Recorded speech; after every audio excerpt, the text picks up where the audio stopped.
Allez, bonjour à tous.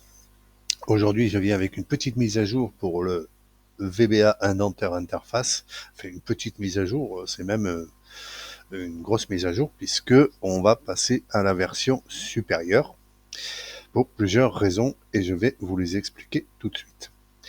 Pour le coup, là, j'ai ouvert donc un fichier, mon fichier cobaye, toujours pareil, avec tous mes modules. Alors, dans la version précédente, effectivement, j'avais un peu perdu de vue l'accès à l'interface à partir de la fenêtre des modules. Donc, on s'est rendu compte que ça marchait plus, tout simplement. Donc, c'était un petit peu compliqué. Je me suis trouvé un petit peu bête. Donc, tout ça, ça a été corrigé. Donc là, vous voyez bien que maintenant, j'ai à nouveau l'accès à l'interface à partir du module. Voilà. Qu'est-ce qu'il y a eu de nouveau? Alors, pour le coup, là, je vais le remettre à l'interface. Hop. Qu'est-ce qu'il y a eu de nouveau? Eh bien, il y a eu pas mal de choses. Tout d'abord, la première mise à jour qui était importante, c'est l'indentation des select cases imbriquées dans des cases qui malheureusement, au bout du deuxième et du troisième imbrication d'un select case dans un case, ça marchait plus. Donc ça a été corrigé. C'est une des mises à jour les plus importantes. La deuxième chose, effectivement, il y a maintenant une nouvelle carrément, mais alors elle a carrément complètement changé, c'est la fonction d'export en HTML qui était vraiment trop longue. Sur des longs codes, ça devenait... il y avait plus de 15 secondes, 20 secondes, 30 secondes d'attente selon les codes. Et là, je vous parle de codes avec des milliers de lignes, des centaines et des centaines. Pour des codes, des petits codes, c'est sûr qu'on ne voyait pas trop la différence. Donc, cette fonction a complètement été changée. J'ai changé carrément de principe de façon à aller plus vite. Pour l'enregistrement HTML Color, effectivement, il y a eu d'autres modifications. Et là, on va passer à l'option des paramètres. Alors ici, vous vous en souvenez, sur la FX2, vous aviez paramètres d'indentation. Ici, maintenant, vous avez outils et paramètres. C'est sensiblement le même menu, sauf qu'il y a des choses supplémentaires. Voilà, je vous les montre. Qu'est-ce qu'il y a eu de nouveau? Bon, d'une part, effectivement, ça, c'était super important. Ça a vraiment été un casse-tête chinois pour régler ce problème-là. Bon, c'est réglé, tant mieux.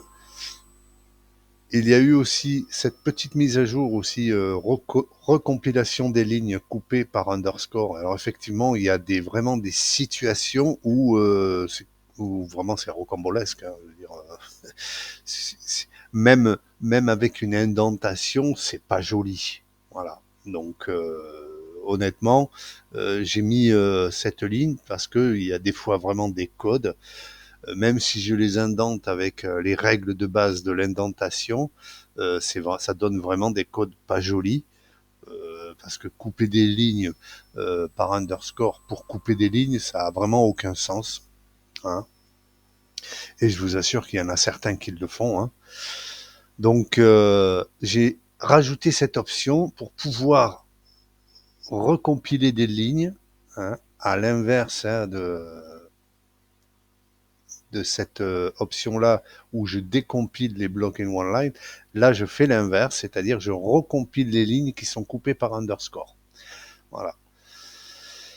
Donc ça, c'est une option, et je l'ai mis en rouge de façon, c'est vraiment le dernier recours. Quand vous voyez que c'est pas beau, c'est pas beau, hop, on règle le problème très vite. Et vous voyez en bas, le menu couleur pour l'export HTML Color. Vous avez 4 couleurs. Background color, instruction, commentaire, texte code. Voilà. Donc le background, vous avez compris, c'est le fond. Les instructions, c'est d'ailleurs je vais mettre cette couleur là.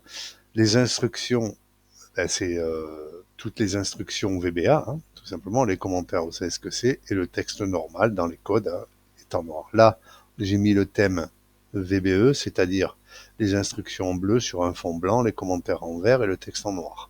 Voilà, ça c'est le thème VBE.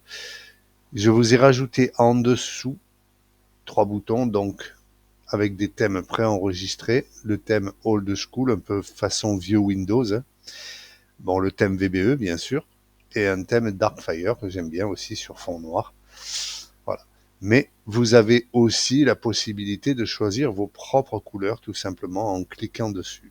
Et là, vous avez une palette couleurs qui apparaît et vous pouvez choisir les couleurs que vous voulez avec la palette couleurs.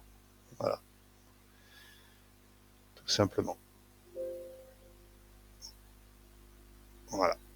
Donc là, je vais choisir Darkfire. Hop.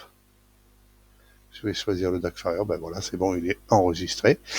Donc là, ce que je vais faire, je vais aller sélectionner donc un module assez important en termes de ligne de code, de façon que vous voyez aussi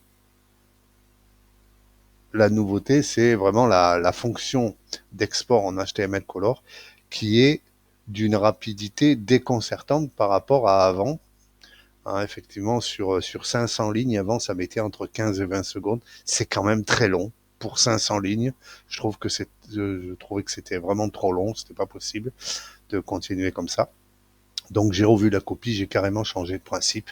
Et vous allez voir que c'était pour la bonne chose. Allez, hop, mon code a été indenté. Maintenant, je vais l'exporter en HTML Color. Là, export du module 14 Color. Je vais l'exporter sur le bureau. Tac. Et là, vous voyez, c'est quasi instantané. Voilà. On va aller vérifier dans le bureau. Hein. Voilà, il est là.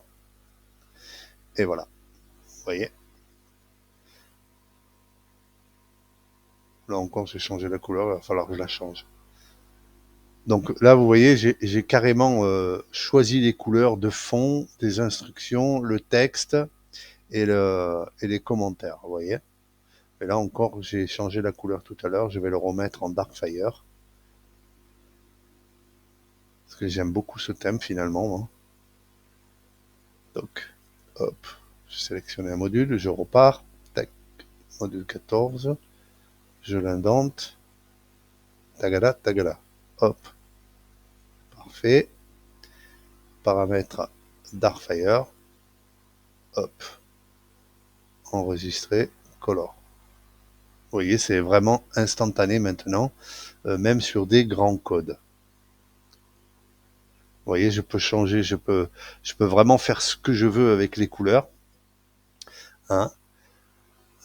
Donc là, les instructions sont en rouge, le texte est en jaune et les commentaires sont en vert sur un fond noir. Voilà.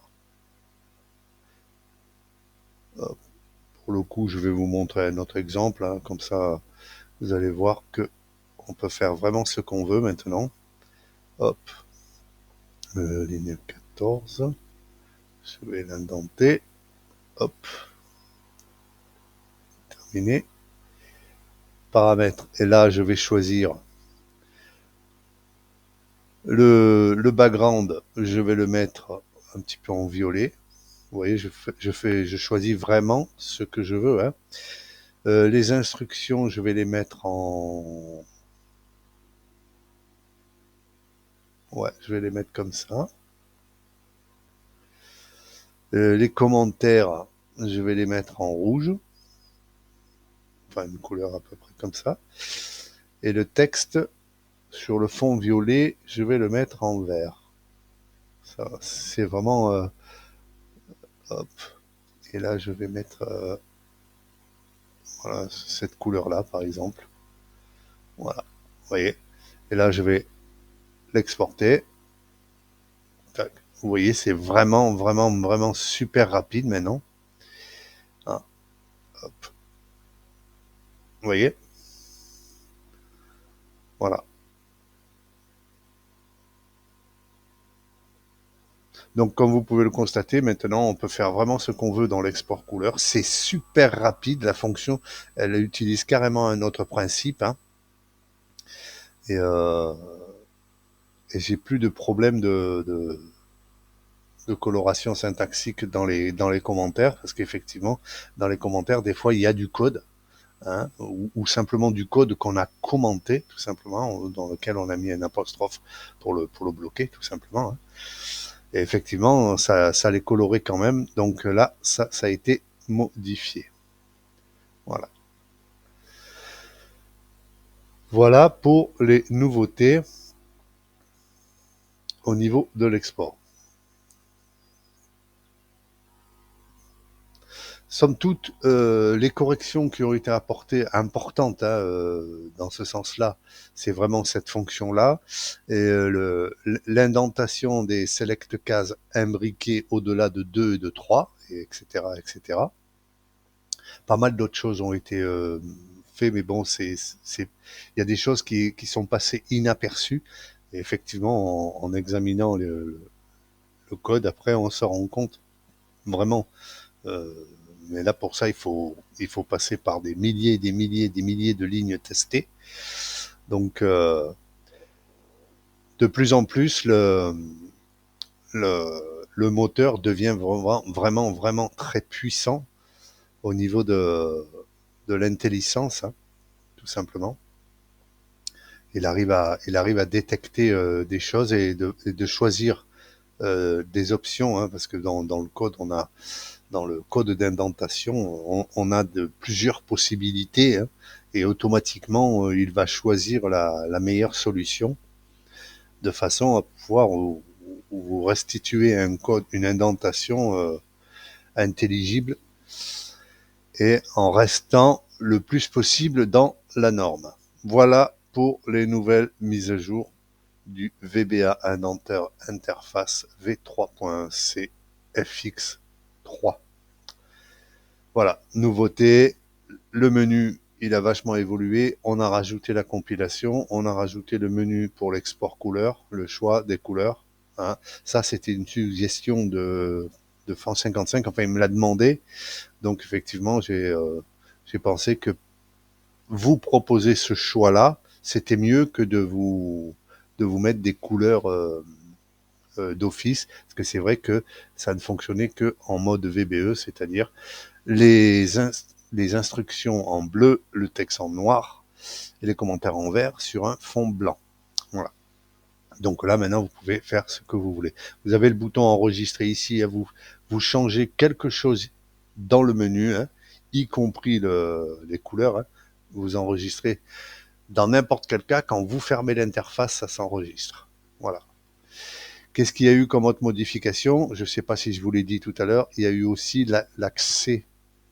Alors là, par contre, c'est vraiment une erreur de ma part. Je me suis vraiment, vraiment axé sur le moteur lui-même et je me suis pas aperçu que l'accès à l'interface à partir du module ne fonctionnait plus. Effectivement, quand on a changé de moteur, donc ça a été corrigé. Alors maintenant, on a vraiment l'accès, on a le retour de l'accès à l'interface à partir du module. Hein. Et donc le module qui s'affiche dans l'interface, hein, enfin le code du module dans lequel vous étiez et que vous avez cliqué. Voilà, donc ça, c'est revenu en fonctionnement 100%. Le menu a été un petit peu modifié, bon, certes, mais c'est pas très compliqué, il y a pas vraiment de grosses modifications au niveau de l'utilisateur. Hein, au niveau de l'interface utilisateur, il n'y a pas vraiment de grandes modifications, donc ça vous changera pas de grand chose. Hein. Par contre, effectivement, l'indentation déjà mieux faite, l'export en HTML Color, il est beaucoup, beaucoup, beaucoup plus rapide. Et là, j'insiste là-dessus parce que ça a vraiment, c'est vraiment le jour et la nuit. Hein. C'est même le ciel et l'univers. Hein. Donc, on est vraiment plus dans le même principe qu'avant. Voilà. Voilà pour ces mises à jour pour le VBA Indentaire Interface, le FX3. Vous avez toujours, hein, vous pouvez toujours me suivre ici avec le lien cliquable sur l'interface, hein, qui vous amène directement dans la playlist, hein, sur ma chaîne, spécialement dédiée à cet applicatif. Hein. Voilà pour les nouveautés de l'interface d'indentation de Patrick Toulon. Allez, bye, merci de m'avoir écouté.